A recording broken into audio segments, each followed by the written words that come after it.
बिस्मिल्लाहिर्रहमानिर्रहीम। Dear students, आज जो हम पढ़ेंगे वो investigation and management of peptic ulcer होगा। इससे जो प्रीवियस लेक्चर है उसमें हमने पेप्टिक अल्सर में हमारे पास गैस्ट्रिक एंड ड्यूडेनल अल्सर दोनों को हमने कंबाइनली मतलब डिस्कस किया था और इनकी कॉम्बिनेशन को ही हम पेप्टिक अल्सर कहते हैं। तो आज हम जो है इसकी मैनेजमेंट और इन्वेस्टिगेशन के बारे में पढ़ेंगे। तो बाकी ये जो लेक्चर्स हैं ये डियर स्टूडेंट्स कप्लान स्टेप 2 सीख के जो बुक है वहाँ से डिलीवर कर रहे हैं हम। बाकी ये जो हमारा चैनल है ये आपको इंशाल्लाह कंप्लीट एमबीबीएस के क्लिनिकल सब्जेक्ट्स और क्लिनिकल साइंस के सब्जेक्ट जितने भी होंगे, बाकी बेसिक साइंस के सब्जेक्ट जितने भी होंगे आपको प्रोवाइड करेगा। लेकिन इसमें ये है कि हम कंप्लीट लेक्चर्स यूट्यूब पे अवेलेबल नहीं करेंगे। कमिंग सून इंशाल्लाह हमारी एक वेबसाइट होगी, हम वहाँ पे रखेंगे और ये आप लोग असेस से ले सकेंगे, असेस कर सकेंगे। तो उसमें हम अपने डिफरेंट पैचेस रखेंगे। लेकिन अभी जो है अभी के लिए फ्री है। जैसे ये कंप्लीट हो जाएंगे सब्जेक्ट्स क्लिनिकल साइंस के और बेसिक दोनों के, तब हम ये करेंगे। लेकिन अभी ये फ्री है, ठीक है जी। तो चलिए हम स्टार्ट करते हैं। इसमें हमारे पास पेप्टिक, पहले मैं थोड़ा सा रिवाइज कर देता हूँ जो हमने पहले पढ़ा। इससे हमने कहा कि ये जो हमारे पास पेप्टिक अल्सर है it is a combination of two things, gastric ulcer and duodenal ulcer. तो इसमें मैंने आपको ये भी बताया था कि अल्सर क्या होता है। ये एक तरह की मतलब कि देखें कि हमारे पास फर्ज करें कि ये मैंने आपको बताई थी कि अगर ये आपकी क्या है, सॉरी, ये आपकी है जी स्टोमिक, ठीक है, ये क्या स्टोमिक। और अगर ये तो स्टोमिक की जो वॉल्स हैं या रुगाई हैं, अगर तो मतलब कि इनकी डिसकंटिन्यूटी हो जाए, इनकी जो स्टोमिक की मतलब लाइनिंग है इनकी क्या हो जाए, डिसकंटिन्यूटी हो जाए, ये जो इसका मिकोजा है इसकी लाइनिंग की डिसकंटिन्यूटी हो जाए तो इसको हम क्या कहते हैं, मतलब कि अल्सर कहते हैं। डिसकंटिन्यूटी इन द मिकोजा कह सकते हैं, टेयरिंग इन द मिकोजा कह सकते हैं, लसरेशन इन द मिकोजा कह सकते हैं, ये आप सारे कह सकते हैं कि ये इसको हम अल्सर कहते थे। तो ये एक सिंपली ओवरव्यू के तौर पे मैं आपको बता रहा हूँ। तो मिकोजा जो है वो मिकोजा जो है वो एक तरह की इनर लाइनिंग है, ठीक है। जीआईटी के जितने भी ऑल कंटेंट है तो इसका आपको पता होना चाहिए। तो इसके बाद हमने बात की थी कि आपकी ये जो मिकोजा होती है, ठीक है, यहाँ पे इसको कोटिंग करती है जो हमारे पास प्रोस्टाग्लैंडिन होती है। इसके बारे में हमने पढ़ा था, बाकी डिटेल में मैं नहीं चाहूँगा। अगर तो आपको डिटेल चाहिए तो आपको प्रीवियस लेक्चर देखना होगा, तो आप देख सकते हैं। तो हमने कहा था कि अगर तो इनर लाइनिंग है किसकी, गैस्ट्रिक मिकोजा की, तो फिर हम इसको क्या कहते हैं, हमने उसको गैस्ट्रिक मतलब इनर लाइनिंग अगर तो होगी गैस्ट्रिक की तो वो गैस्ट्रिक मिकोजा मतलब क्या हो जाएगा। अगर तो ड्यूडिनल की है तो ड्यूडिनल मिकोजा हो जाएगा, ठीक है। तो ये हमने सारी बातें की थी।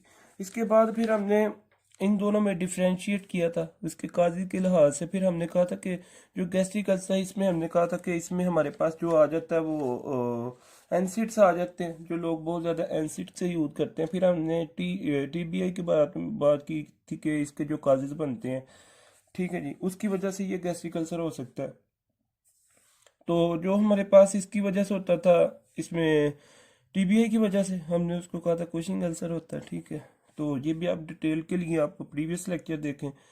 और इसके बाद फिर हमने इसकी बात की थी कि जो हमारे पास इसका थर्ड काज है, सॉरी, वो हमारे पास बर्न था, ठीक है। बर्न की वजह से भी हमारे पास होता है, लेकिन इसकी वजह से जो अल्सर होता था, जो कि इम्पोर्टेंट एमसीक्यूज है, कॉर्लिंग अल्सर होता है, ठीक है। जो टीबीआई की वजह से था वो कुशिंग था, और जो इसकी वजह से था बर्न की वजह वो कॉर्लिंग अल्सर था, ठीक है जी।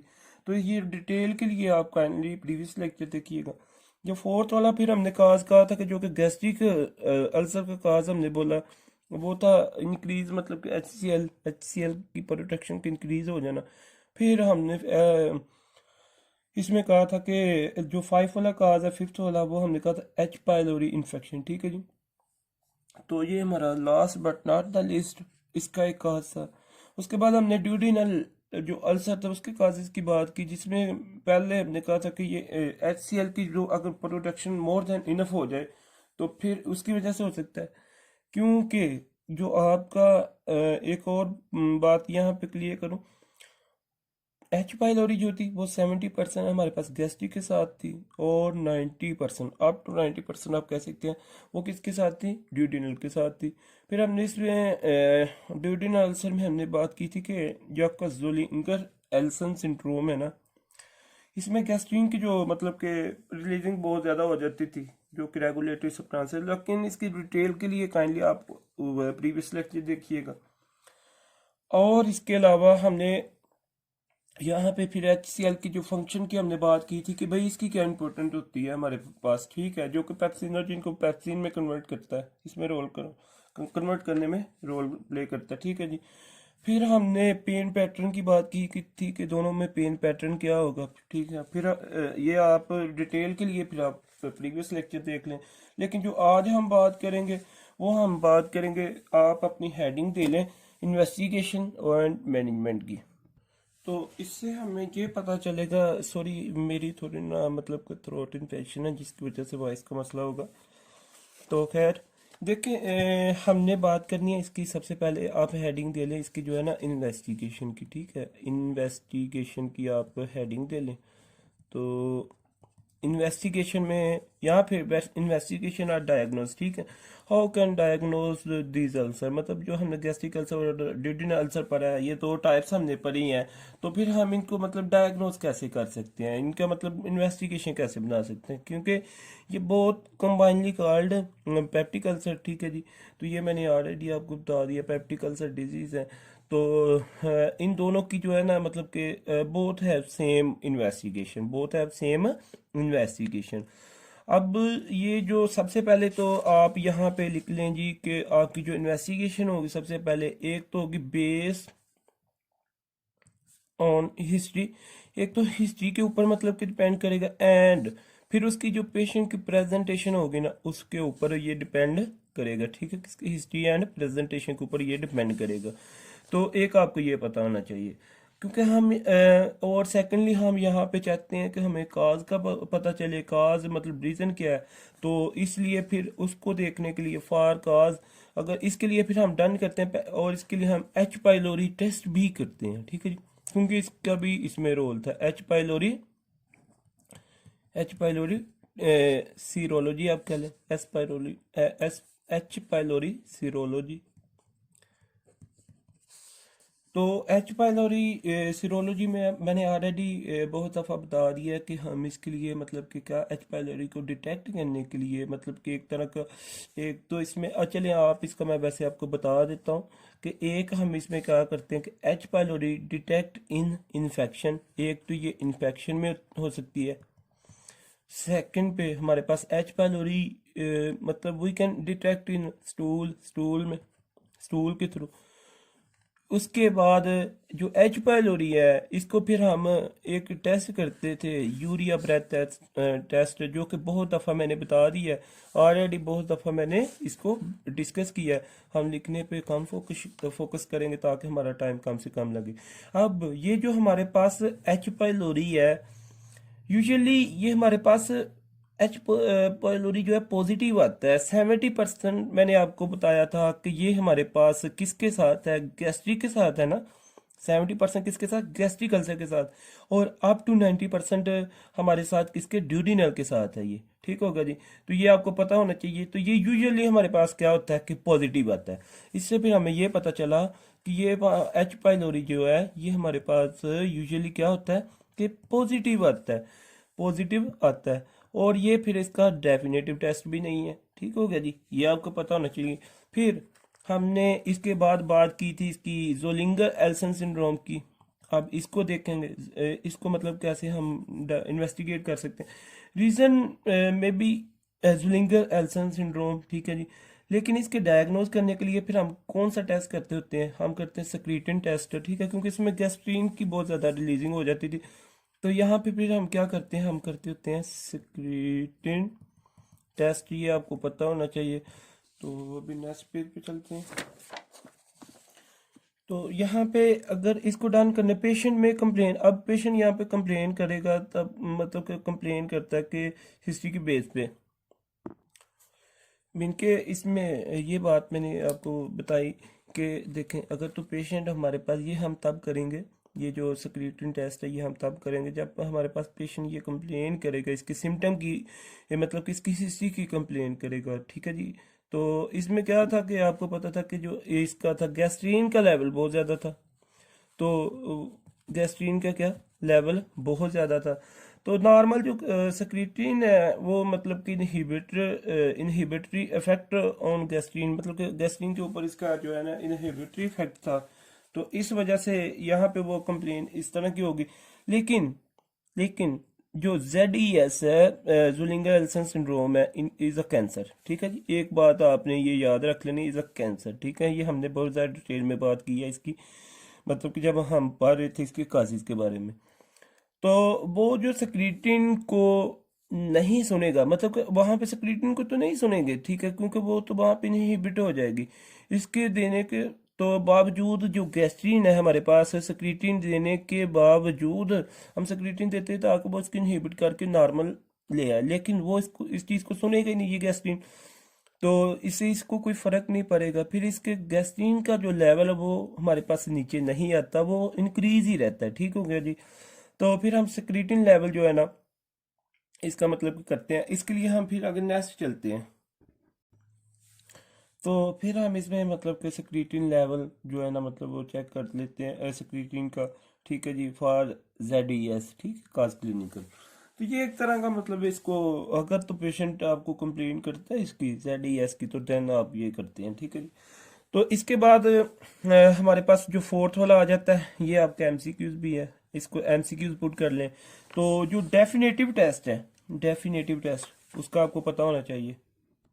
तो वो जी आपका जो डेफिनेटिव टेस्ट है ना, डेफिनेटिव टेस्ट ये आपका इम्पोर्टेंट MCQs है। तो इससे आपने इसको आपने याद करना है। तो देखें यहाँ पे जो आपकी अपर अपर एंडोस्कोपी, अपर एंडोस्कोपी, अभी मैं आपको अपर और लोअर GIT में फ़र्क बताता हूँ, ठीक है जी, कि ये क्या होता है अपर एंडोस्कोपी। मतलब हम इनसाइड जो है ना, एंडो का क्या मतलब होता है इनसाइड, स्कोपी मतलब कि 2C, अंदर की तरफ इसको देखना। हमने ये इससे हमें ये इस बात का पता चलता है कि ये जो अल्सर था कि क्या वो स्टोमिक के अंदर है या फिर ड्यूडिनम के अंदर है, ठीक है जी। तो ये फिर हमें ये हमें ये चीज़ बताता है, ठीक है। तो ड्यूडिनम के अंदर है या फिर वो अल्सर किधर है हमारे पास, स्टोमिक के अंदर है। तो ये आपको पता होना चाहिए। अब ये जो हम तो करते हैं अपर, यहाँ पे मैंने लिखा है कि अपर एंडोस्कोपी। अपर एंडोस्कोपी का क्या मतलब है, ये एक ऐसा प्रोसीजर है जिसके थ्रू हम देखते हैं इनर लाइन, जो कि मतलब हमारे पास GIT की, ये देखिएगा ये हमारे पास क्या है जी, ये है स्टोमिक, ठीक है जी। अब यहाँ पे क्या है कि अगर तो ये हमारे पास यहाँ पे क्या है, माउथ है, ठीक है जी, क्या है ओरल कैविटी। अब यहाँ से ओरल कैविटी से लेके, ठीक है, ज्यूजिनम तक, ज्यूजिनम तक, ड्यूडिनम, ज्यूजिनम तक, जो स्मॉल इंटेस्टाइन के दो पार्ट्स हैं, ज्यूजिनम तक। अब इसको वहां तक हमारे पास होती है अपर GI, ठीक है जी, वहां वहां तक क्या होती है अपर अपर GI। मतलब क्या कि माउथ से लेके ज्यूजिनम तक, माउथ टू ज्यूजिनम हमारे पास क्या होता है, चले यहाँ पे आप लिख लें, माउथ टू ज्यूजिनम हमारे पास क्या होता है, हमारे पास ये होता है कि अपर GI, ठीक हो गया जी। उसके बाद इसके बाद ऑनवर्ड ज्यूजिनम हमारे पास होता है, मतलब कि ऑनवर्ड, आप ये लिख लें onward jejunum, onward jejunum to anal canal, anal canal तक फिर हमारे पास क्या होता है लोअर GI। ये क्या होती है लोअर लोअर GI, ठीक है जी। तो डियर स्टूडेंट्स ये आपको पता होना चाहिए अपर GI और लोअर GI में क्या होता है फ़र्क। और जो हम एंडोस्कोपी करती हैं, सॉरी करते हैं, तो इसमें हमारे पास क्या होता है कि जो है ना inner lining of the GI जो हम देखते हैं इसमें, ठीक हो गया जी। तो ये हमारे पास ये हो गया, 2 पॉइंट्स आपके यहाँ पे क्लियर हो गए।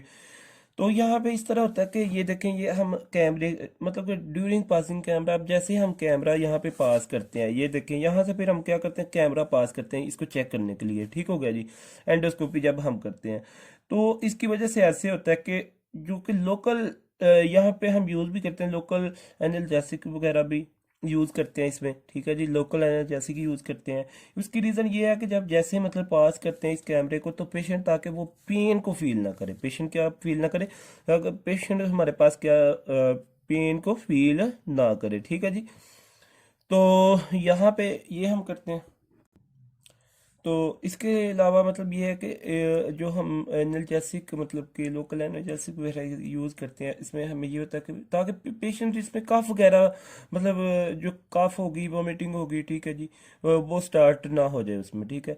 मतलब सिंपली आप ये कह सकते हैं कि हम क्या करते हैं, जब हमने कैमरा एंडोस्कोपी करनी होती है, हम क्या करते हैं कि हम इसका जो रिफ्लेक्सेस हैं उनको लिटिल बिट जो है इनहिबिट कर देते हैं, ठीक है जी, ये आप कह सकते हैं। रिफ्लेक्सेस जो है हमारे पास, हम क्या करते हैं इसको लिटिल बिट हमारे पास क्या करते हैं, इसको इनहिबिट कर लेते हैं। तो ये आपको पता होना चाहिए। अब यहाँ पे आपको एक और पॉइंट का पता होना चाहिए कि ये जो हमारे पास एंडोस्कोपी है, एंडोस्कोपी का अपनी मतलब कि इट्स कैन कॉज अल्सर, ठीक है जी, ये खुद भी अल्सर करवा सकती है, ये इस प्रोसीजर के दौरान भी मतलब कि आपका हो सकता है। अब यहाँ पे आप लिख लें कि कॉम्प्लिकेशन ऑफ अल्सर, ठीक है जी, यहाँ पे आप ये हेडिंग दें कि कॉम्प्लिकेशन, कॉम्प्लिकेशन ऑफ अल्सर, ठीक है जी, तो ये आप हेडिंग दे लें। तो देखें कि मैंने क्या बात की कि एंडोस्कोपी जो है हमारे पास itself can cause ulcer, मतलब परफोरेशन ये काज करवा सकती है, ठीक है जी। तो ये हमारे पास history, how can they complicated, हमारे पास ये हिस्ट्री मतलब कैसे कॉम्प्लिकेटेड होते हैं। मेनली जो कॉम्प्लिकेशन है ना इसकी गैस्ट्रिक की एंड ड्यूडेनल अल्सर की, दे आर हेमरेज, ठीक है जी, दे आर हेमरेज, हेमरेज, ठीक है, ये हेमरेज मेनली जो है, बिकॉज इसकी रीजन क्या है कि because after ulcer near by vessels bleed कर सकती हैं। इसमें क्या होता है कि हमारे पास नियर बाय जो मतलब कि जो वेसल्स हैं वो ब्लीड कर सकती हैं अल्सर के बाद, ठीक हो गया जी। तो इसलिए फिर हमने क्या कहा कि हेमरेज, हेमरेज का क्या मतलब है कि ब्लीडिंग मतलब कि is the most common complication of peptic ulcer. Peptic ulcer में हमने बताया कि गैस्ट्रिक और ड्यूडेनम दोनों ही आ जाते हैं, ठीक हो गया जी। तो यहाँ पे आपका एक एमसीक्यूज मैं क्लियर करना चाहता हूँ, अपना एमसीक्यूज यहाँ पे क्लियर करें कि अगर एमसीक्यूज ये होगा कि if gastric ulcer bleed then the artery will be, artery अब हमारे पास कौन सी होगी, अगर तो वो गैस्ट्रिक अल्सर है जो हमारे पास स्टमक की जो अल्सर है वो ब्लीड कर रहा है, तो वहां पे मोस्ट लाइकली जो आर्टरी इन्वॉल्व होती है वो कौन सी है, तो वो आपकी आर्टरी होगी लेफ्ट। यहाँ पे ये आपका इंपॉर्टेंट एमसीक्यूज भी है, left gastric, gastric artery, left gastric artery, ठीक है जी। तो ये जो हमारे पास लेफ्ट गैस्ट्रिक आर्टरी, मैंने एमसीक्यू स्टेटमेंट रिपीट कर देता हूँ कि if gastric ulcer bleed then the artery will be, then the most likely artery will be, ठीक है जी, इन्वॉल्व, ये आप कह लें। तो कौन सी है फिर, लेफ्ट गैस्ट्रिक आर्टरी। अब ये जो लेफ्ट गैस्ट्रिक आर्टरी है ये हमारे पास एक ब्रांच है, ये ब्रांच है किसकी, सीलिएक आर्टरी की, किसकी ब्रांच है, सीलिएक ट्रंक की, सॉरी, सीलिएक ट्रंक की ब्रांच है। तो ये आपको पता होना चाहिए। तो इसमें हमारे पास सिलिएक जो ट्रंक है, ट्रंक मैंने आपको बता दूं कि जो ट्रंक है is a mother artery for the forgot, ठीक है जी, जो कि इसकी फोरगट होती है, फोरगट होती है इसमें, उसकी मतलब कि जो आप ये कह लें कि मदर आर्टरी है, ठीक है जी। तो ये ब्लड सप्लाई मतलब कि हमारे पास है, इसके फर्दर फिर हमारे पास जो जाती है इसमें ब्रांच ऑफ द एब्डोमिनल एयोर्टा, ठीक है, ये फर्दर फिर किसकी, इसमें हमारे पास होती है branch of, branch of abdominal aorta, abdominal aorta, abdominal aorta, ठीक है जी। तो ये हमारे पास हो गया। उसके बाद आप एक एमसीक्यूज और यहाँ पे क्लियर करें। ये तो था लेफ्ट गैस्ट्रिक आर्टरी, मैंने आपको क्या बताया कि लेफ्ट गैस्ट्रिक आर्टरी जो हमारे पास ये एक ब्रांच है सीलिएक ट्रंक की, सीलिएक ट्रंक है, मैंने आपको बताया कि जो ये ट्रंक है मतलब कि इस जो मदर आर्टरी है फॉर द फोरगट, ठीक हो गया जी। और ये ब्लड सप्लाई मतलब इज अ फर्दर आगे ये ब्लड सप्लाई करते हैं, is a branch of the abdominal aorta. ठीक है जी, होप सो आपको ये मतलब कि समझ आ गई होगी, डायरेक्ट ब्रांच है। ठीक है जी, तो यहाँ पे नेक्स्ट MCQ अपना क्लियर करें। If duodenal ulcer bleed then the artery will be involve. अब अगर तो पहले था हमारे पास गैस्ट्रिक अल्सर, अब यहाँ पे ड्यूडेनल अगर हो जाता तो फिर हमारे पास कौन सी होगी, फिर हमारे पास आर्टरी होगी गैस्ट्रो ड्यूडिनल ड्यूडिनल आर्टरी। ठीक है जी, गैस्ट्रो ड्यूडिनल आर्टरी, आप इसको GDAB कह सकते हैं, इससे भी आपको आ सकता है। ठीक है जी, तो इसको आप LGA भी कह सकते हैं, LGA। ठीक है, तो यहाँ पे ये आपको क्लियर होगा कि अब देखें कि मैंने क्या स्टेटमेंट की कि if duodenal ulcer bleed then the artery will be involve, gastro duodenal artery. ठीक है जी, तो इनडायरेक्ट ब्रांच ऑफ द ये सीलियक मतलब कि ट्रंक की है, indirect branch of the celiac, ये मैं आपको बहुत ज़्यादा डिटेल में बताऊंगा इन कमिंग लेक्चर से। ठीक है जी, ये हमारा इस पे एक लेक्चर भी होगा, तो जब हम इसमें हेपेटो डिजीज पढ़ेंगे, लिवर्स की पढ़ेंगे। ठीक है जी, तो तब हमारा ये डिटेल में, बहुत ज़्यादा डिटेल में हम इसकी एनाटॉमी को देखेंगे। ठीक है जी, तो अब यहाँ पे इतना टाइम वेस्ट नहीं करना। गैस्ट्रोड्यूडिनल आर्टरी जो है, इसमें ये एक इनडायरेक्ट मतलब कि ब्रांच है, वो क्या डायरेक्ट है, ये भी मैं आपको बताऊंगा कमिंग लेक्चर्स में। तो यहाँ पे ये जो branch of the hepatic artery, ठीक है जी, ब्रांच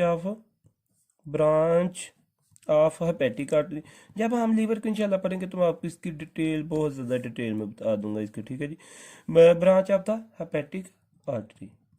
ठीक है जी, ये आपको पता होना चाहिए। अब ये जो हेपेटिक आर्टरी है, ये itself branch of the coeliac trunk. ठीक है जी, फिर ये सीलियक ट्रंक में आ गए, मैंने आपको बताया ना ये इनडायरेक्टली है, मतलब कि ये जो हमने बात की थी, जब जैसे इसकी मैंने बात की, ये LGA जो है ना वो डायरेक्ट सीलियक ट्रंक की मतलब की ब्रांच है, लेकिन पहले ये किधर है, लीवर की है, फिर देन किसकी है, सीलियक ट्रंक की है। ठीक है, तो इसलिए हमने इसको क्या कहा कि ये हमारे पास क्या है, मतलब कि इनडायरेक्ट ब्रांच है। तो ये फिर आगे हमारे पास जो है एब्डोमिनल अयोटा की ब्रांच आगे। ठीक है, किसकी, एब्डोमिनल अयोटा की। होप से ये आपको क्लियर हो गया होगा, एब्डोमिनल अयोटा की। अगेन एंड अगेन मैं रिपीट नहीं करूंगा, तो इनशाला ये आपका रिपीट हो जाएगा। बाकी आप यहाँ से सुने और बुक से रीड आउट करें, आपको क्लियर हो जाएगा। ठीक है जी, तो अब यहाँ पे क्या होता है कि, तो यहाँ पे नेक्स्ट जो हमारे पास होगी इसकी कॉम्प्लिकेशंस की अगर हम बात करते हैं, तो ये बहुत ज़्यादा इंपॉर्टेंट है। सेकंड पे जो पॉइंट अभी मैं बताने लगा हूँ, ये बहुत ज़्यादा इंपॉर्टेंट है डियर स्टूडेंट्स। डियर गाइस, ये देखिएगा कि ये हमारे पास अभी मैं जो बात करने लगा, ये बहुत ज़्यादा इंपॉर्टेंट है।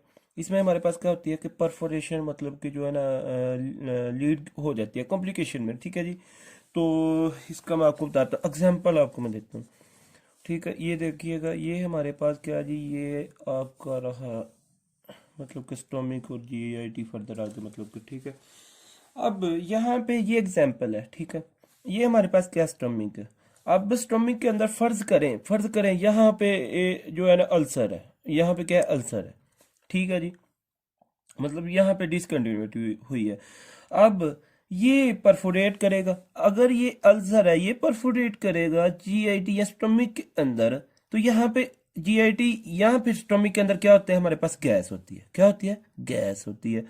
मतलब कि ये जो गैस से क्या मतलब है, गैस का मतलब ये है कि गैस इन ईयर फॉर्म। ठीक है, तो ये जो गैस इन एयर फॉर्म है, मैंने आपको बता रहा हूँ कि ये परफोरेशन मतलब के परफोरेशन के थ्रू हमारे पास क्या करेगी, ये बाहर मतलब कि निकलेगी, बाहर निकलेगी। ठीक है, जो GIT के जो अर्ध इसके अराउंड जो सराउंडिंग में कंटेंट होंगे, वहां पे ऐसे मतलब कि जो है ना परफोरेट कर दीजिएगी। ठीक है, बाहर निकलेगी अल्सर की वजह से। तो ये कॉम्प्लिकेशन है। ठीक है जी, तो इसमें होता क्या है, देखें जो हमारे पास, मैं इसको वैसे बताता हूँ आपको, जो हमारे पास है जो मेन चेस्ट बोन है। ठीक है, वो कौन सी होती है, मेन चेस्ट बोन आपकी यही है ना, स्टर्नम हमारे पास जो है। ठीक है जी, क्या होती है, स्टर्नम है ना।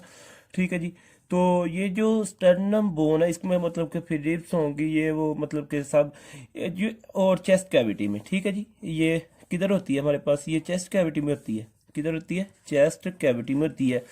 तो लेटर डायाफ्राम, फिर डायाफ्राम हमारे पास आ जाता है यहाँ पे, ठीक है। फिर डायाफ्राम आ जाता है, डायाफ्राम के नीचे हमारे पास अब्डोमिनल कैविटी होती है, मतलब वहां पे हमारे पास क्या होता है, फिर ये वाला स्टमक होता है, ठीक है जी।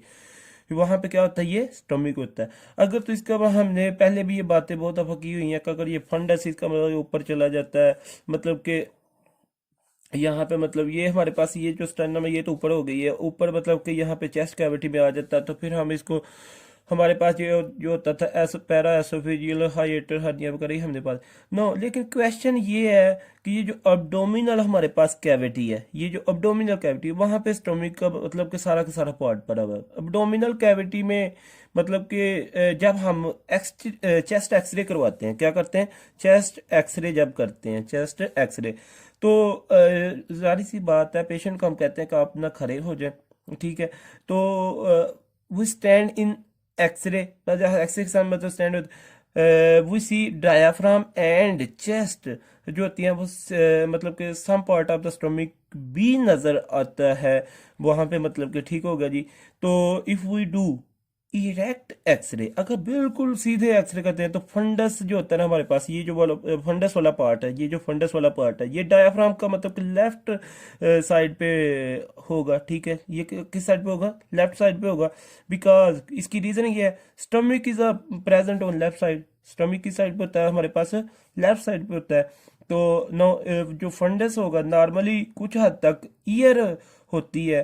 तो अगर चेस्ट एक्सरे के ऊपर, अगर चेस्ट एक्सरे के ऊपर वहां पे हमारे पास यहाँ पे बन जाते हैं बबल्स, क्या बन जाते हैं, बबल्स। लेकिन ये हमें रेडियोलॉजी वाले जो है ना मतलब कहते हैं, रेडियोलॉजी वाले ये बात कहते हैं कि there is a air bubbles, मतलब कि ये एयर बबल्स होंगे on the diaphragm in left side, left side पे, ठीक है जी। एयर बबल्स होंगे किस साइड पे होंगे, लेफ्ट साइड पे होंगे। ये बात हमने की। इसका क्या मतलब हुआ कि part of the stomach which is fundus, लेकिन राइट साइड के नीचे ईयर का आना अब्डोमिनल, मतलब के, और राइट साइड पे मतलब कि ईयर का आना, ठीक है। और ये जो ईयर हमारे पास है अब्डोमिनल डायफ्राम के, और ये जो हमारे पास ईयर आएगी, और ये तब आएगी जब हमारे पास जीआईटी का, जीआईटी के अंदर हमारे पास कोई जगह भी परफोरेट कर जाए, मतलब मे बी कोई अल्सर की वजह से परफोरेट कर रही है, मतलब कर रहा हो तो, या कर रही है, तो इसमें क्या होगा, हमारे पास ये जो स्टमक है फिर यहाँ पे क्या होगा, परफोरेट करेगी। तो एयर जो है ना यहाँ से, फिर यहाँ से जहाँ से ये परफोरेट करे वहां से लीक करके, एयर लीक करके, आपको पता कि जो एयर और लाइट वो उसका मतलब कि लाइट होती है, ठीक है जी। तो यहाँ या फिर ये ऊपर जाएगी, ऊपर जाएगी, ठीक है, क्योंकि लाइट ये ऊपर जाएगी और अपने लिए कोई ऐसी मतलब कि जगह देखेगी, अपने लिए कोई ऐसा पार्ट देखेगी, पार्ट देखे जहाँ पे ये कमुलेट हो सके। तो अकोमुलेट इन राइट साइड, राइट साइड पे मतलब कि, राइट साइड पे मतलब क्या होगा कि ये अकोमुलेट हो जाएगा डायाफ्राम मतलब कि कार्ड। तो इसमें मीन के इसमें हम ये कहते हैं कि accumulate in right side below diaphragm called free air under right diaphragm. होप्स हो कि ये आपको थोड़ा कॉम्प्लिकेटेड लगा हो, तो लेकिन इसके लिए जो है मतलब कि एक इन्वेस्टिगेशन, इसकी एक सॉरी कॉम्प्लिकेशन है। तो इस तरह ये होता है, जैसे हमारे पास है देखिए कि ये अल्सर है, ठीक है, यहाँ पे इसने परफोरेट किया तो ये यहाँ से मतलब कि रेडियोलॉजी वाले हमें ये बात करते हैं कि ये जो होती है ये एयर के बबल्स होते हैं, ये बबल्स हमारे पास अगर तो यहाँ से लीक कर जाते हैं तो ये जाहिर सी बात है फिर उसके बाद ये कोई ना कोई अपने लिए जगह देखेंगे। तो अगर ये कमुलेट हो जाता है, accumulate in right side below diaphragm, right side पे हो जाते हैं लेकिन डायाफ्राम से नीचे होते हैं एब्डोमिनल मतलब के, तो फिर हम इसको कहते हैं free air under right diaphragm, that is a hallmark of perforation, ठीक है जी। ये हमारे पास क्या होता है कि ये आपका एमसीक्यूज है, ये भाई आपका एमसीक्यूज है, ठीक है जी। के फ्री, अब जहां पे भी आप देख लें, free hair air under, under right diaphragm, under right diaphragm. तो ये आपका क्या हॉल मार्क है, ये आपका क्या है, हॉल मार्क है किसके लिए, hallmark of perforation, hallmark of perforation, ठीक है जी। तो इसका आपको पता होना चाहिए। If we not treat this perforation, अगर हम इस परफोरेशन को ट्रीट नहीं करते, तो ये जो परफोरेशन है ये free year under right diaphragm this is emergency situation, ठीक है जी। ये हमारे पास क्या होती है, ये इमरजेंसी सिचुएशन है। तो इसमें क्या होता है कि रीज़न इसकी ये है कि परफोरेशन जो होती है वो इंक्रीज कर सकती है, और रिस्क हमारे पास ये होता है कि रिस्क फॉर पेरिटोनाइटिस, मतलब कि पेरिटोनाइटिस हो सकती है, मतलब कि पेरिटोनियम जो लेयर है, इन्फ्लेमेशन ऑफ पेरिटोनियल लेयर वो काज करवा सकती है, और ये मेडिकल इमरजेंसी होती है हमारे पास, ठीक है जी। तो डियर स्टूडेंट्स, इसका आपको पता होना चाहिए, काफ़ी टाइम इस पे लग गया। अभी हम नेक्स्ट बात करते हैं जी इसकी। ये तो थी आपकी सारी की सारी इसकी इन्वेस्टिगेशन और इसकी कॉम्प्लिकेशन के बारे में, तो होप तो आपको ये क्लियर हो गया होगा। नेक्स्ट हम बात करते हैं इसकी मैनेजमेंट की। नेक्स्ट हेडिंग दे लें मैनेजमेंट की। मैनेजमेंट भी हमारे पास दोनों की सेम है, ठीक है। मैनेजमेंट भी हमारे पास दोनों की क्या सेम है, मैनेजमेंट दोनों की, या ट्रीटमेंट आप कह लें कि दोनों का क्या सेम है, क्योंकि मैं बहुत मतलब कि इनको हम प्रैक्टिकल से कह रहे बहुत अल्सर है, इसलिए इनके क्या होगा हमारे पास। तो दोनों में जो हमारे पास जो टारगेट पॉइंट होगा जो उसको हमने देखना है वो हमारे पास HCl की जो है ना प्रोडक्शन को काम करना, ठीक है जी। तो ये अच्छा, यहाँ पे आप तीन चीज़ें याद रखें कि हमारे पास एक यहाँ इसके लिए रिमेंबर थ्री थिंग्स, ठीक है। एक हमारे पास आपने ये याद रखना है कि ये जो जो कि एग्रावेटिव फैक्टर है इसमें हमारे पास उनको डिक्रीज कर लें।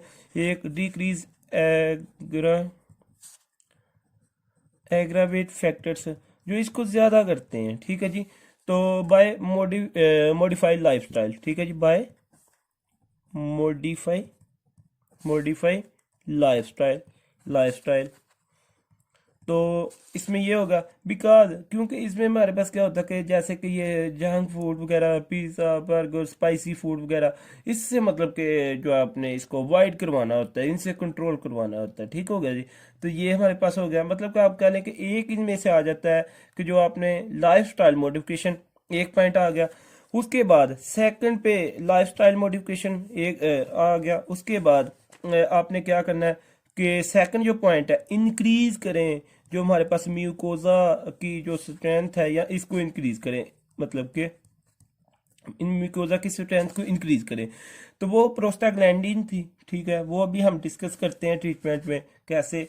तो इसके बाद फिर हमने डायरेक्टली या फिर इनडायरेक्टली HCl की जो प्रोडक्शन है इसको कम करना है, डिक्रीज HCl प्रोडक्शन, ठीक है जी।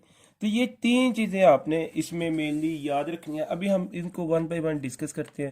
सबसे पहले आप हेडिंग यहाँ पे दे लें कि लाइफ स्टाइल मॉडिफिकेशन में क्या क्या करना है। लाइफ स्टाइल मॉडिफिकेशन में क्या करना है, लाइफ स्टाइल मॉडिफिकेशन।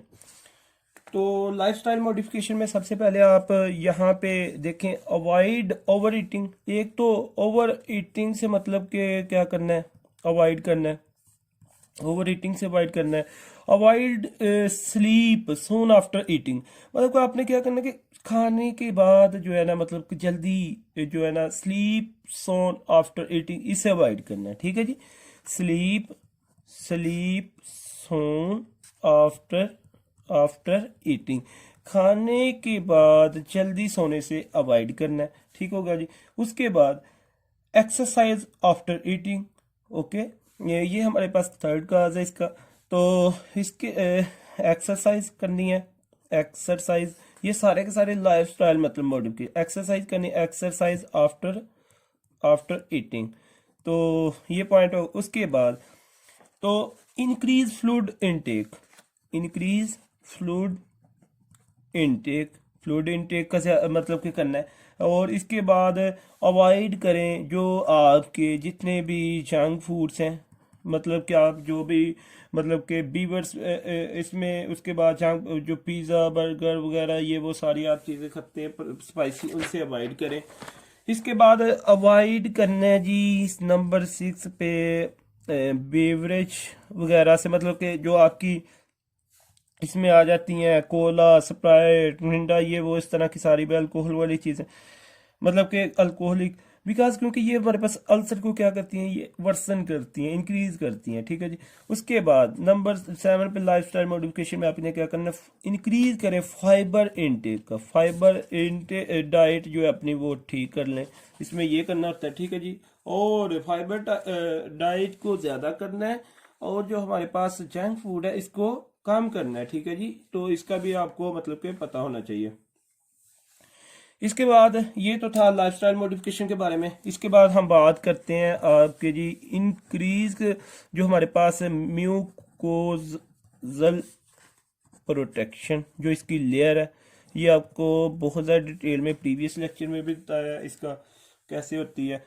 तो ये हमारे पास क्या कैसे मतलब कि जो हमारे पास प्रोस्टाग्लैंडिन है ना, मतलब कि मार्केट में इस तरह की ये अवेलेबल है। तो प्रोस्टाग्लैंडिन एनालॉग के नाम से हमें आपको मतलब कि ये टैबलेट्स वगैरह मार्केट में ड्रग्स जो होती हैं वो अवेलेबल होती हैं। किसके नाम से? इसके लिए प्रोस्टाग्लैंडिन प्रोस्टाग्लैंडिन एनालॉग के नाम से, एनालॉग के नाम से, ठीक होगा जी। तो ये आपको मतलब कि एनालॉग के नाम से जो है ना, ये दूस ड्रग्स गिव फ्रॉम आउटसाइड, ये हम आउटसाइड से मतलब देते हैं। वर्क लाइक प्रोस्टाग्लैंडिन, जो जिस तरह हमारे पास ये जो थी जीआईडी की जो मिकोजल लेयर थी, इसको मतलब के कोटिंग करने में हमारे पास प्रोस्टाग्लैंडिन जो के मतलब के रोल प्ले करते हैं, इसी तरह सेम यही काम करती हैं प्रोस्टाग्लैंडिन, ठीक है जी। एनालॉग जो होती हैं, ठीक है। तो प्रोस्टाग्लैंडिन एनालॉग मतलब कि ये ड्रग इसमें जो हमारे पास आ जाती हैं, मतलब कि जिस तरह अगर हम ड्रग की बात करते हैं तो इसमें आप मीजोप्रोस्टोल, ठीक है जी, मीजोप्रोस्टोल। तो प्रोस्टाग्लैंडिन एनालॉग में हमने बात की जो ड्रग है मीजोप्रोस्टोल, ठीक है। ये ड्रग जो है हमारे पास जो गैस्ट्रिक अल्सर होता है, जो गैस्ट्रिक अल्सर है, इसके लिए स्पेशली ड्रग हम यूज करते हैं मिकोजल की जो प्रोटेक्शन है, ठीक है जी, उसको इंक्रीज करने के लिए। तो इस लेकिन यहाँ पे एक बात याद रखिएगा कि ये इसकी जो कंट्रा इंडिकेशन है ये भी आपको पता होना चाहिए। इस ड्रग की जो कंट्रा इंडिकेशन है इसका डियर गाइस आपको पता होना चाहिए। मतलब कि ये हम कहाँ, कंट्राइंडिकेशन का क्या मतलब है कि जहाँ पे हम इसको यूज़ नहीं कर सकते, ऐसी जगह जहाँ पे हम इस ड्रग को यूज़ नहीं कर सकते, वो कौन सी है? तो वो उसमें आपका जी प्रेगनेंसी में, प्रेगनेंसी में आप ये नहीं दे सकते। आप प्रेगनेंसी में आपके जो मतलब कि फर्स्ट सेकंड थर्ड जो 3 इसके ट्राइमेस्टर्स होते हैं, उनमें से किस जो आपको फर्स्ट ट्राइमेस्टर है वहाँ पे आपने मतलब कि पहले जो 3 मंथ है उसमें आपने यूज़ नहीं कर सकते इसको मीजोप्रोस्टोल को, ठीक हो गया जी। तो इसलिए ये जो क्यों, उसकी क्या रीज़न है कि जो मीजोप्रोस्टोल है ये मतलब इंक्रीज करती है, इसकी रीज़न भी आपको पता होना चाहिए। कि देखिएगा कि ये हमारे पास तो में, अच्छा जी, ये जो है मतलब मिकोजल लेयर, सॉरी ये मैं वैसे फॉर्मेलिटी के लिए बना रहा हूँ। अब यहाँ पे इसको जो है ना स्ट्रेंथ करने, प्रोटेक्ट करने के लिए जो हमारे पास प्रोस्टाग्लैंडिन होती है, ठीक है, ये हमने जो मीजोप्रोस्टोल है ये सेम लाइक काम करते हैं प्रोस्टाग्लैंडिन की तरह, ठीक है जी, ये जो ड्रग है। अब यहाँ पे होता क्या है कि जो अगर तो प्रोस्टाग्लैंडिन यहाँ पे बहुत ज़्यादा इंक्रीज हो जाती है, ठीक है जी, प्रोस्टाग्लैंडिन बहुत ज़्यादा इंक्रीज मतलब के स्टोमिक के अंदर हो जाती है, तो इट इज़ गुड। लेकिन लेकिन इसका एक और भी ये पता होना चाहिए, जो प्रोस्टाग्लैंडिन है ये हमारे पास यूट्रस के अंदर भी मतलब कि जो है ना ये काज करवाती है, मतलब कि यूट्रस के अंदर भी ये काज करवाती है, ठीक है जी। ये आपकी रही जी जिस तरह के यूट्रस, ठीक है, इसकी फीमेल्स की ये रही। अच्छा जी, देखिएगा ये हमारे पास क्या होता है कि जो प्रोस्टाग्लैंडिन है ये मैंने आपको बताया, वैसे तो इसकी प्रोटेक्शन को इंक्रीज करती है स्टोमिक में, जो इसकी मिकोजल लेयर होती है। लेकिन अगर तो ये मतलब प्रोस्टाग्लैंडिन का इंक्रीज होना इसके अंदर यूट्रस के अंदर, तो ये यहाँ पे तो काज करवाएगी। लेकिन जो काज क्या होगा यहाँ पे हमारे पास, इसका जो काज होगा, काज हमारे पास होगा प्री मेच्योर कंट्रैक्शन से हो जाएंगी, प्री मेच्योर कंट्रैक्शन होगी अगर मीजोप्रोस्टोल हम दें गैस्ट्रिक अल्सर के लिए, ठीक है। वैसे तो हम दें किसके लिए? गैस्ट्रिक अल्सर के लिए, स्पेशली फीमेल्स में स्पेशली किसमें? फीमेल्स में, who are newly become pregnant, अभी अभी वो मतलब कि प्रेग्नेंट हुई है, ठीक है जी, उसको हम गैस्ट्रिक अल्सर है उसके लिए हम मीजोप्रोस्टोल दे रहे हैं। तो उन फीमेल की जो गैस्ट्रिक अल्सर के इश्यूज कम होते जाएंगे, यहाँ पे तो इश्यूज कम होता जाए, गैस्ट्रिक अल्सर का तो इशू कम होता रहेगा, लेकिन साइड बाय साइड यूट्रस का जो हमारे पास है ना, यूट्रस के अंदर भी प्रोस्टाग्लैंडिन का लेवल यहाँ पे भी जो है ना इंक्रीज होता जाएगा। यहाँ पे भी क्या क्या क्या करेगा, इंक्रीज होता जाएगा। जो प्रोस्टाग्लैंडिन है for uterus is dangerous in early pregnancy because effect of prostaglandin on uterus is contraction, मतलब कि प्री मेच्योर कंट्रैक्शन मैंने आपको बता दी। अगर बेबी अगर तो बेबी 3 to 4 वीक्स का है, अगर वो मतलब 3 to 4 वीक्स का है, तो आप इसको लॉस भी कर सकते हैं। आप इसको क्या कर सकते हैं, लॉस भी कर सकते हैं। It can cause abortion simply. अब क्या कर, अब हो सकता है अबॉर्शन की, मतलब कि एक तरह की कॉम्प्लिकेशन आ सकती है। मीजोप्रोस्टोल मैंने आपको बता दिया, इसकी कंट्रा इंडिकेशन क्या है, ठीक है। होप्स आपको पता चल गया। हमने ये थर्ड ट्राइमेस्टर में, फर्स्ट ट्राइमेस्टर में नहीं देना। क्यों नहीं देना, क्योंकि अगर आप यहाँ स्टोमिक में तो इंक्रीज करना चाहते हैं, इट इज़ गुड, लेकिन इसके इनफैक्ट अगर आप यहाँ पे भी इंक्रीज हो रहा है ये यूट्रस में, तो ये क्या कर सकता है कि ये हमारे पास प्रीमेच्योर कंट्रैक्शंस मतलब कि करवा सकता है, और इसकी वजह से हमारे पास जो बेबी है अभी जो 3 से 4 टूक है, तो वो उसका मतलब लॉस करवा सकती है, अबॉर्शन करवा सकती है। सो मिस्टोप्रोस्टोल जो कंट्राइंडिकेशन फर्स्ट ट्राइमेस्टर में of the pregnancy because can cause abortion, ये आपको पता होना चाहिए। बट आप क्या कर सकते हैं इसके अलावा, जो सेकंड एंड या फिर जो थर्ड हमारे पास ट्राइमेस्टर है, इसमें कोई इतना इशू नहीं है, इसमें कोई इतना इशू नहीं है। But not give by careful, लेकिन आप केयरफुल के लिए आप ना ही दे तो वही बेहतर है, ठीक है जी। तो इसलिए ये जो because in first trimester step of the organogenesis, ठीक है, टिश्यूज की डेवलपमेंट हो रही होती है, तो इसलिए भी वहाँ पे मतलब क्या होता है। इसके अल्टरनेट अब जो हमारे पास ड्रग्स हैं उनकी हम बात करते हैं। इसके जो अल्टरनेट ड्रग्स हैं, जिस तरह हमारे पास है जी सेकंड पे ड्रग है पीपीआई, पीपीआई, ठीक है जी। सेकंड पे हमारे पास कौन सी ड्रग है, पीपीआई। म्यूकोजल प्रोटेक्शन हम बात कर रहे हैं, प्रोस्टाग्लैंडिन एनालॉग की बात की, वो मीजोप्रोस्टोल थी। उसके बाद यहाँ पे आप जो ड्रग यूज कर रहे हैं कि ये हमारे पास होती है पीपीआई, मतलब कि प्रोटॉन पंप इनहिबिटर। पीपीआई क्या, प्रोटॉन पंप इनहिबिटर।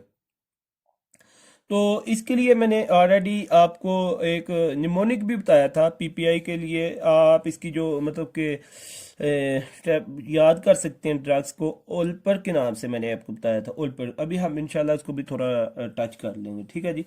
तो यहाँ पे ये चीज़ है कि याद रखिएगा कि रिमेंबर, पहले इसको करने से पहले हम एक चीज़ मैं आपको बता दें। जो अबॉर्शन था मैंने आपको बताया कि अगर तो अगर तो बेबी का वेट है हमारे पास इसमें ½ kg है, अगर तो ½ kg का वेट है बेबी का, तो वो तब लॉस हुआ है, मतलब कि फिर भी हम इसको अबॉर्शन करते हैं। अगर 500 मतलब कि लेस देन 500 ग्राम वेट है, तो मतलब कि इसमें फिर भी अबॉर्शन हम कंसिडर कर सकते हैं। अगर प्रेगनेंसी जो हमारे पास टर्मिनेट कर जाती है 20 वीक्स पर, तो फिर भी हम इसको मतलब अबॉर्शन ही कहते हैं, ठीक होगा जी। 20 वीक्स से मिल के पहले पहले अगर बच्चा हो जाता है फिर भी हम इसको अबॉर्शन ही कहते हैं, ठीक हो गए। तो ये पॉइंट्स आपको पता। नॉर्मली जो हमारे पास एक बेबी, न्यू बॉर्न बेबी का जो वेट होता है 2.5 kg होता है, ठीक है जी। 2.5 kg वेट होता है नॉर्मली, लेकिन एवरेज, ये हमारे पास एवरेज वेट आफ्टर बर्थ, ठीक है जी, एवरेज वेट। तो इसमें अगर तो वो इसके मतलब कि जो कि 36 वीक्स या फिर 39 9 वीक्स, आपको पता कि ये नॉर्मल होते हैं, ठीक है। अगर इससे वेट कम होता है तो फिर भी हम इसको इस एक तरह का अबॉर्शन ही कहेंगे, अगर इसका वैसे कम होगा वेट तो, ठीक है जी। ये देखें ना, जिस तरह मैंने आपको बताया कि ½ kg है, तो अगर नॉर्मली इसका वेट कितना, फिर 2.5 kg एवरेज जो वेट है, ठीक है। तो ये आपको पता होना चाहिए इसका। तो ये आपकी इंफॉर्मेशन के लिए यहाँ पे मैंने ऐड कर दिया थोड़ा सा। अभी यहाँ पे हम बात करेंगे कि ऐसी ड्रग्स के बारे में जो कि हमारे पास HCl की, जो कि हमने बात की थर्ड पे, तो वो जो पीपीआई वो भी हम डिस्कस करते हैं, ठीक है। इसके अल्टरनेट वो हमारे पास ड्रग्स मिसोप्रोस्टोल के, तो वो हमने बहुत ज़्यादा डिटेल में की हुई है, ठीक है। उसको हमने कहा था कि आपकी ये जो ओल्पर है ना, वो आप प्रीवियस लेक्चर में चले जाएं। ओल्पर, ओल्पर, तो यहाँ पे ये आपको मिलेंगी 5 टैबलेट्स, जो कि आप इसको अभी मैं आपको बताऊंगा भी थोड़ा सा। तो ये तो हमने पढ़ ली कि हमारे पास म्यूकोजल जो प्रोटेक्शन उसको इंक्रीज करने के लिए जो ड्रग यूज करते हैं। तो अभी थर्ड पे हम बात करेंगे जो HCl की प्रोडक्शन को कम करती हैं ड्रग्स, उनके लिए। जो थर्ड वाला हमारे पास पॉइंट है वो आप हेडिंग दे दें, जो इसकी काम करती हैं। तो इसमें देखिएगा कि एक तो वो भी पीपीआई उसमें भी हमने यूज की, अब यहाँ पे भी हम पीपीआई यूज करेंगे। पीपीआई का मतलब कि प्रोटॉन पंप इनहिबिटर्स, इसके लिए आपको निमोनिक मैंने अल्पर के नाम से मतलब कि बता दिया, ये वाला OLPER अल्पर, ठीक है जी। तो यहाँ पे आप ये ड्रा कर लें इसके कंसेप्ट के लिए। ये देखिएगा जी, ये हमारे पास क्या है, ये आपका रहा स्टोमिक। अभी हम एक देखेंगे मैकेनिज्म। तो यहाँ पे देखिएगा कि स्टोमिक में जो मेन सेल्स हमारे पास होते हैं मतलब फॉर HCl प्रोडक्शन, वो हमारे पास है प्राइटल सेल्स। वो क्या है, प्राइटल सेल्स है। क्या है हमारे पास, प्राइटल सेल्स है। ये कंसेप्ट है, ठीक है जी। तो इन एवरी सेल आपको ये पता है कि हर सेल के अंदर जो है ना वाटर मतलब कि 70% जो होता है वो वाटर पे मुश्तमिल होता है, ठीक है जी। वाटर, जब ये जो वाटर है, जब हमारे पास H2O प्लस कार्बन डाइऑक्साइड मिलती है आपस में एक दूसरे के साथ मिलती है इन प्राइटल सेल्स, वैसे ये प्राइटल सेल्स में, ठीक है जी, प्राइटल सेल्स के अंदर यहाँ पे चलिए यहाँ पे हम कर लेते हैं H2O प्लस CO3, अगर यहाँ पे जैसे ये मिलती हैं, ठीक हो गया जी, प्राइटल सेल के अंदर। तो इन्होंने क्या करना था कि कार्बोनिक एनहाइड्रेज एंजाइम की मदद से ये हमारे पास बन जाता है H2CO3 बन जाता है। अब ये अनस्टेबल कंपाउंड है, ठीक है, H2CO3। तो अब इसको हम डिसोसिएट करते हैं इनटू, ये हमारे पास दो चीज़ों में, H positive plus HCO3 negative. तो यहाँ पे ये सेल्स के अंदर मतलब एवरी टाइम जो है हमारे पास ये प्राइटल सेल्स के अंदर जो कार्बन डाइऑक्साइड है ये मिलता है और वाटर के साथ, और ये H2CO3 जो है बनाता है डिसोसिएशन H पॉजिटिव और HCO3 बनता है। जब H पॉजिटिव प्राइटल सेल्स बनाएगा, जब यहाँ पे हमारे पास ये प्राइटल सेल बनाएगा H पॉजिटिव और साइड, ये वाला जो H पॉजिटिव है ये बाहर आएगा यहाँ से प्राइटल सेल्स। वैसे ये सारा मैकेनिज्म कहाँ पे हो रहा है, प्राइटल सेल्स के अंदर। जैसे ये वाला बाहर आएगा मतलब कि H पॉजिटिव प्राइटल सेल से बाहर आएगा ल्यूमन के अंदर, जो कि इसकी स्टोमिक की ल्यूमन के अंदर आएगा। H पॉजिटिव जो हमारे पास है प्राइटल सेल का ये प्रोटॉन्स है, ठीक है जी। लेकिन जिस पंप के थ्रू ये बाहर आएगा इसको हम मतलब कि प्रोटॉन पंप कहते हैं, ठीक है। इसलिए तो हम ये प्रोटॉन, ये इसका मतलब होता है पंप, इसको हम प्रोटॉन पंप के लिए कहते हैं, ठीक है जी। लेकिन अब क्या, व्हेन वी ईट फूड, हम किसी किस्म का कोई अगर खुराक लेते हैं तो इन फूड अगर होती है हमारे पास क्या जी, NaCl, sodium chloride. When sodium chloride dissociate, अब जब ये हमारे पास से डिसोसिएट होता है सोडियम क्लोराइड, मतलब कि ये जो हमने सोडियम क्लोराइड लिया NCl लिया, ये डिसोसिएट होगा, ये होगा सोडियम और क्लोरीन के साथ। अब ये जो क्लोरीन है ये हमारे पास जो H पॉजिटिव है, H पॉजिटिव प्लस और ये क्लोरीन मिलेगा, आपस में क्लोरीन मिलेगा, तो ये हमारे पास बनाएगी HCl, ये HCl बनेगा इससे, ठीक हो गया जी। होप तो आपको पता चल गया। ये हमारे पास सारा प्रोसेस हो रहा है प्राइटल सेल के अंदर। जैसे बाहर से हमने सोडियम क्लोराइड लिया और ये जैसे डिसोसिएट होगा ये सोडियम और क्लोरीन अब मिल जाता है स्टोमिक की ल्यूमन के अंदर, ये वाला, और HCl की तरह। अब ये जो प्राइटल सेल है, प्राइटल सेल ने मतलब कि HCl नहीं दिया, मतलब इसने क्या किया, HCl तो प्राइटल सेल ने नहीं दिया लेकिन उसने H पॉजिटिव दिया। वो H पॉजिटिव हमारे पास किसके साथ मिला, क्लोरीन के साथ। लेकिन इसने HCl बनाने के लिए इसकी मतलब कि H पॉजिटिव दिया है। अगर हम इसे ऐसी ड्रग से दें, अगर हम ऐसी ड्रग दें ताकि वो प्रोटॉन पंप को ही ब्लॉक कर दे, जो कि हमारे पास H पॉजिटिव को लाने में यहाँ पे रोल प्ले करती हैं, ठीक है जी। तो देन क्या होगा कि H पॉजिटिव यहाँ पे आएगा नहीं, सेल से यहाँ से निकलेगा नहीं, तो HCl जो हमारे पास नहीं बनेगा। तो ये है हमारे पास कि how PPI inhibit H positive and decrease the level of HCl। तो ये आपको एक छोटा सा मैकेनिज्म आपको पता होना चाहिए, ठीक है जी। तो होप सो ये आपको समझ आ गई होगी। अब यहाँ पे एक एमसीक्यूज अपना क्लियर करें। एमसीक्यूज ये है कि PPI can inhibit proton pump, मतलब कि आंसर इसका होता है कि ये हमारे पास इरिवर्सिबल होता है, बिकॉज जो हमारे पास इरिवर्सिबल बिकॉज क्यों, इसकी रीजन क्या है कि पाराइटल सेल जो हमारे पास है ये epithelial cells that have ability of regeneration. यहाँ पे मतलब कि उसमें रीजनरेशन की एबिलिटी होती है, लेकिन वो होती है 3 to 4 days लेटर आफ्टर। ठीक होगा जी। राइटर सेल्स क्या होते हैं, ये एपिथेलियल सेल्स होते हैं, ऐसे एपिथेलियल जिनमें इतनी एबिलिटी होती है कि वो रीजनरेट मतलब के हो सके। ठीक है जी, रीजनरेट कर सके। अब यहाँ पे नेक्स्ट हम चलते हैं, तो क्लिनिकल यूजेस ऑफ पीपीआई वो हम देख लेते हैं। पीपीआई के जो क्लिनिकल यूजेस हैं हमारे पास, तो वो हमने बात की थी गैस्ट्राइटिस में भी हमने इसकी बात की थी। उसके बाद हमने इसको गर्ड में भी हमने यूज़ किया इसको पीपीआई को। ठीक है जी। इसके बाद पेप्टिक अल्सर, अब दोनों में हम यूज़ करेंगे पेप्टिक अल्सर। उसके बाद ये अगर जोलिंगर एल्सन सिंड्रोम की कोई हिस्ट्री है तो फिर उसमें भी हम ये यूज़ करेंगे। लेकिन पीपीआई जो है वो स्ट्रेसफुल कंडीशंस में, मतलब कि जो यूज़ करने जो मोस्ट इफेक्टिव है, मतलब कि अगर जो पीपीआई में जो ओलपर के नाम से 5 ड्रग्स हैं उनमें जो हमारे पास है पेंटोजोल पेंटोपैराजोल जो है ये हमारे पास अगर तो स्ट्रेसफुल कंडीशन है तो वहाँ पे यूज़ करते हैं। तो इसका मतलब कि आप कह लें कि ये एक बहुत गुड इसकी प्रोग्नोसिस होगी। मतलब कि अगर एनजाइटी है, साइकेस्टिक प्रॉब्लम्स वगैरह है तो वहाँ पे इसको मतलब यूज़ करते हैं। वैसे तो नॉर्मली जो हम यूज़ करते होते हैं इसमें हमारे पास आ जाती है जिस तरह ओमेप्राजोल, या फिर इसके बाद ये हम यूज़ करते हैं इसोमेप्राजोल। ये 5 ऑलपर के नाम से इसको ये हम 20 mg या फिर मतलब 40 mg आता है BD OD के मतलब का आप ले लें। ठीक है जी। इस तरह ये हम नॉर्मली वैसे जो यूज़ करते हैं, तो इसका आपको पता होना चाहिए। इसके बाद अभी जो सेकंड पे हम, ये तो था हमारे पास पीपीआई का जो क्लिनिकली थोड़ा सा।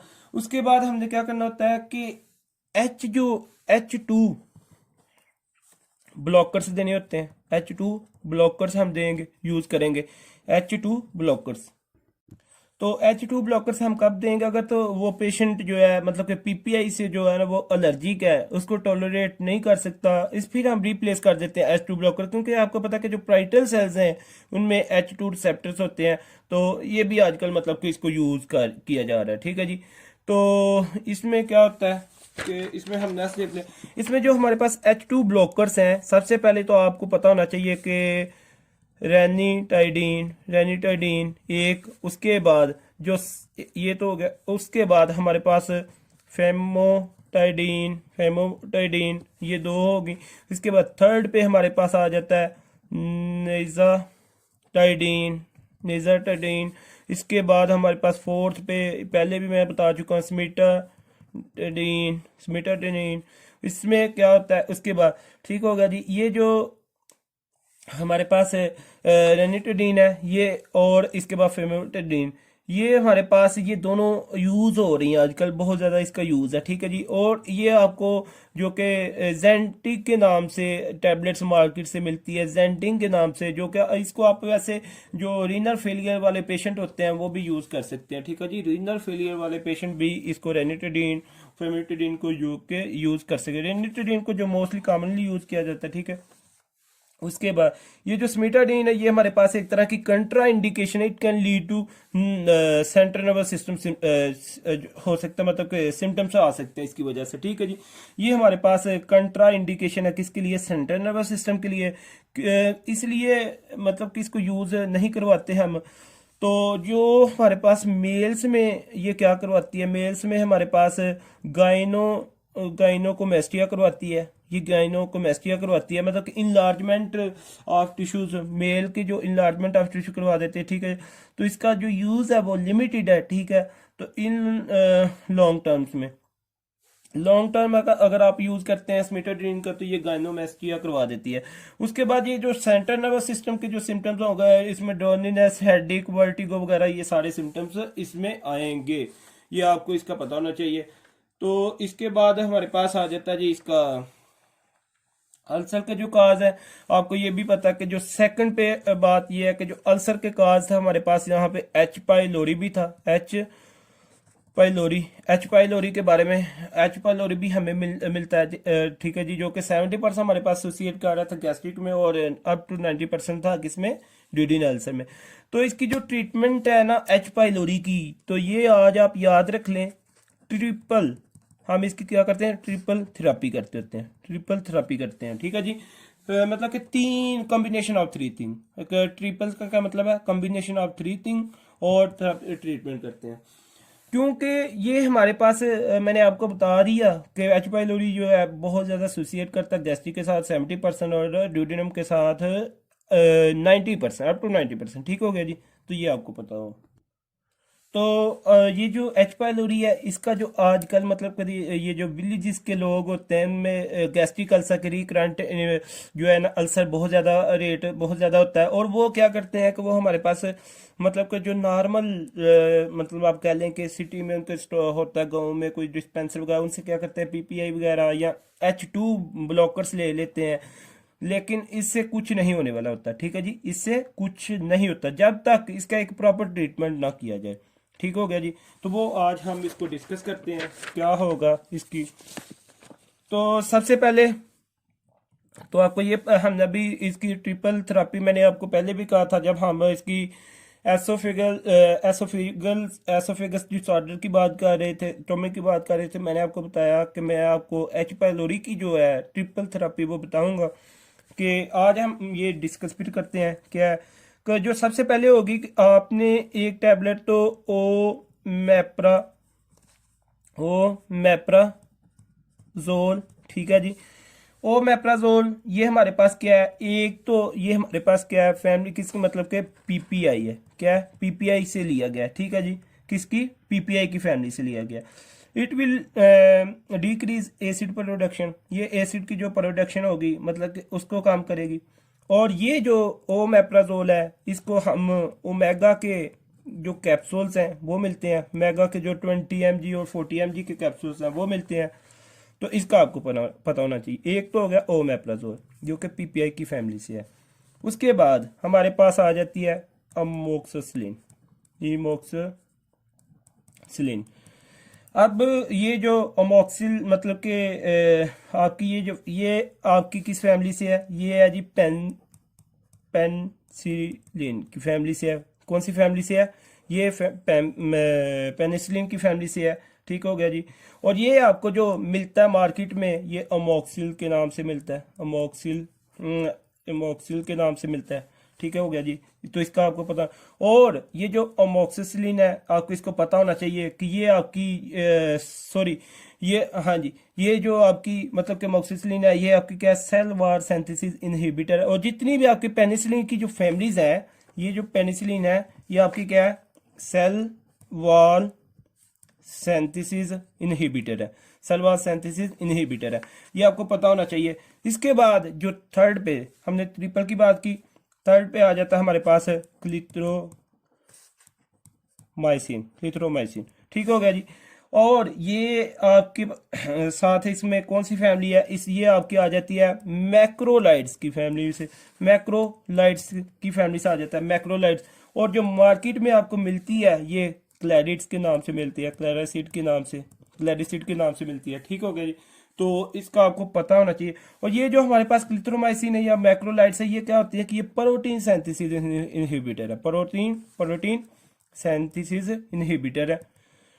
तो ये थी आपकी ट्रिपल थेरापी। सबसे पहले ओमेप्राजोल, फिर मोक्सिसिलिन जो कि पेनिसिलिन की फैमिली से है, क्लिथ्रोमाइसिन जो कि मैक्रोलाइड्स की है, और ये प्रोटीन सिंथेसिस इनहिबिटर है, ये हमारे पास सेल वार सिंथेसिस इनहिबिटर है।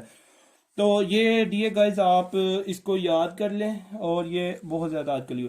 लेकिन मैक्रोलाइड्स में हमारे पास क्या होता है, ये जो मैक्रोलाइड्स हैं, मैक्रोलाइड्स में आपकी आ जाती हैं 3 ड्रग्स। कितनी, ये अभी यहाँ पे हम करते हैं, इंपॉर्टेंट है।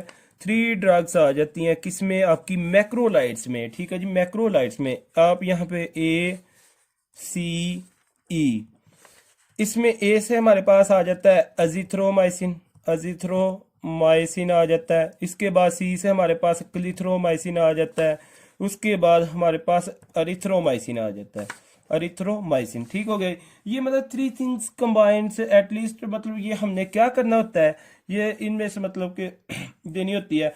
और ये जो हम एच पाइलोरी की ट्रिपल थेरेपी करवाते हैं, ये हमने 10 to 14 डेज करवानी होती है, 10 to 14 डेज।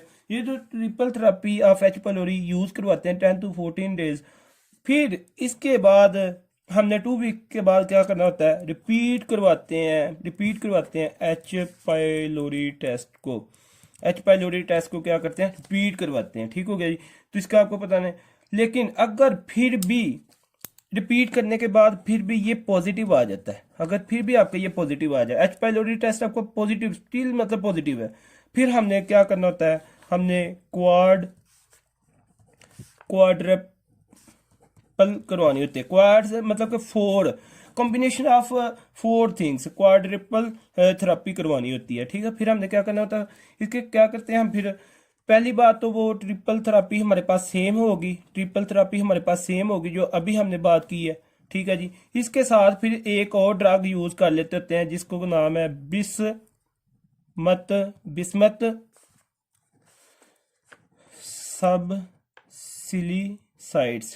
सबसिलिसाइड्स। ठीक है जी। तो अगर ये अवेलेबल ना हो, बिस्मत सबसिलिसाइड ये अवेलेबल ना हो, तो फिर हम क्या करते हैं, फिर हमने एक टैबलेट होती है मेट्रोनिडाजोल की, जो कि फ्लैजल के नाम से आपको मिलती है, फ्लैजल के नाम से। ठीक है जी। तो ये आपने फिर क्वाड्रिपल थेरेपी करवानी होती है जिसमें बिस्मत सबसिलिएट आ जाता है, या अगर अवेलेबल नहीं है तो मेट्रोनिडाजोल फ्लैजल को आपने करवाना होता है।